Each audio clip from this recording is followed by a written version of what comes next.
Hello friends, my name is Tathya and today I made a robotic arm at Robofun Lab in Ahmedabad. The components I have used are one EV3 brick, one color sensor, one medium motor, two large motors, one touch sensor and many more non-electrical components. Let me tell you how does this work. When I will press this right button, it will pick this thing and keep it here. When I will press this left button, it will pick this thing and keep it here. Let me first start with the first large motor.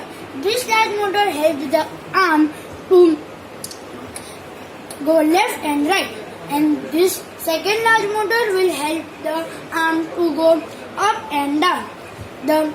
This color sensor, when it will sense the white color, it will stop, and the touch sensor, when it will be pressed, it will stop. When this medium motor is used to grab the things and pick. It is used at many factories to pick and place heavy things. Let me show you a demo.